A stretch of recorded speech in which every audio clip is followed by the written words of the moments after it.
মাননীয় স্পিকার, কিছুক্ষণ আগে আমাদের সর্বশ্রদ্ধেয় মাননীয় সংসদ আন্দালিব রহমান পার্থ যখন বক্তব্য দিচ্ছিলেন, উনি যখন বললেন যে সংবিধান যারা ছুঁড়ে ফেলতে চায় তাদেরকে স্বাধীনতা বিরোধীর সাথে উনি অ্যালাইন করলেন, ট্যাগ করলেন মাননীয় স্পিকার। এবং তখন ট্রেজারি বেঞ্চের সম্মানিত মাননীয় মন্ত্রী যারা ছিলেন তারা সেটাকে টেবিল চাপড়িয়ে সেটাকে সমর্থন দিলেন। মাননীয় স্পিকার, গণতন্ত্রের জন্য যিনি আপোষহীন লড়াই করে গিয়েছেন বেগম জিয়া, উনি বলেছিলেন যেদিন জনতার সরকার প্রতিষ্ঠিত হবে, যেদিন এই পার্লামেন্ট জনতার সরকারের কাছে যাবে, এদিন এই সংবিধানকে ছুঁড়ে ফেলা হবে। ট্রেজারি বেঞ্চের যে মন্ত্রীরা ছিলেন তারা দীর্ঘদিন, তাদের সারা জীবন তারা বেগম জিয়ার সাথে রাজনীতি করেছেন। এই সংবিধান ছুঁড়ে ফেলার সাথে স্বাধীনতা যুদ্ধাপরাধীর অ্যালাইন করার যেটার হাততালি তারা দিয়েছেন, সেটির মধ্য দিয়ে বেগম জিয়াকে তারা মূলত অপমান করেছেন কিনা তারা সেটা ভেবে দেখবেন। মাননীয় স্পিকার, আমি বক্তব্য দেওয়ার জন্য অনেক কিছু রেডি করে নিয়ে এসেছিলাম।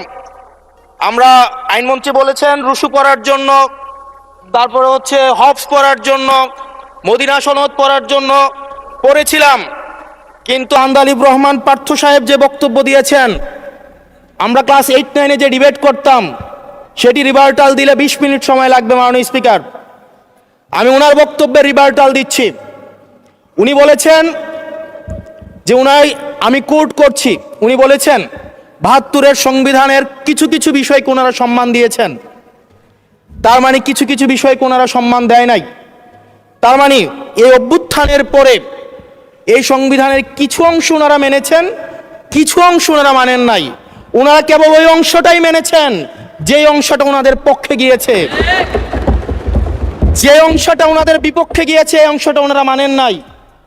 মাননীয় স্পিকার, এই ধরনের প্রকৃতি সম্পন্ন যারা আছে বাংলাদেশের পার্লামেন্ট, যারা দেখছেন তারা সিদ্ধান্ত নেবেন।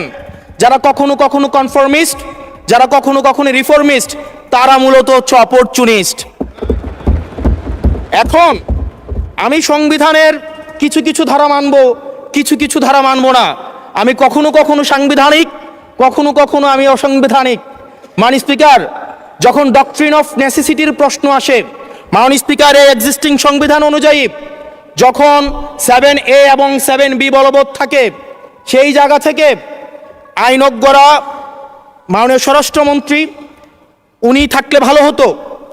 ডক্ট্রিন অফ নেসেসিটি মাননীয় স্পিকার 48-3 অনুযায়ী রাষ্ট্রপতি সুপ্রিম কোর্টের মাধ্যমে একটা এই 106-এর অ্যাডভাইজরি একটা রুল আছে মাননীয় স্পিকার। এই অ্যাডভাইজরি রুলের মাধ্যমে সংবিধানের ফান্ডামেন্টাল কোনো বিষয় কম্প্রোমাইজ করা যায় না। মাননীয় স্পিকার, যদি আমি এই সংবিধান মানি তাহলে এই অন্তর্বর্তীকালীন সরকারের বৈধতা প্রশ্নবিদ্ধ হয়। মাননীয় স্পিকার, মাননীয় স্পিকার, যদি এই সংবিধানকে আমি ধারণ করতে চাই, মেনে চলতে চাই, সেদিন 64 বিধি অনুযায়ী অ্যাটর্নি জেনারেল নিয়োগ দেওয়া হয়েছিল 6 আগস্ট।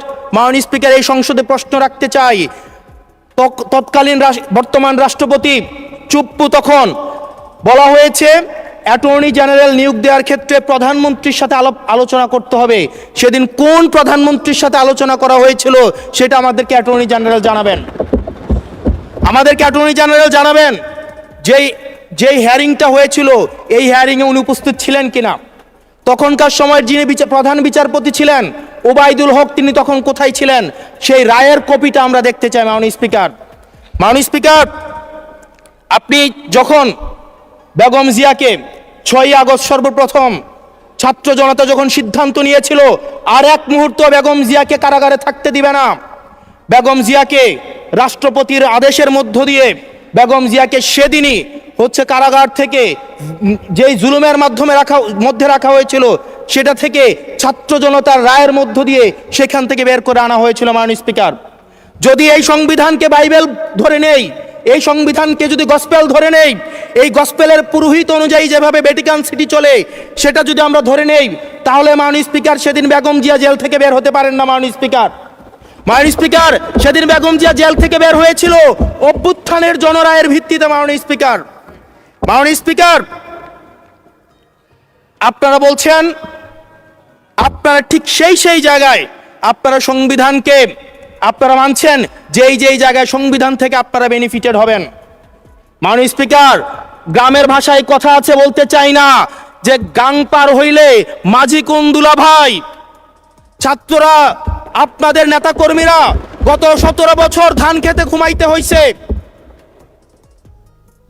ত্যাগ তিতিক্ষার মধ্য দিয়ে যেতে হয়েছে। মহাসচিব কান্না করে বলেছে তাদের নেতা কর্মীরা ঢাকায় এসে রিক্সা চালিয়ে জীবন নির্বাহ করত।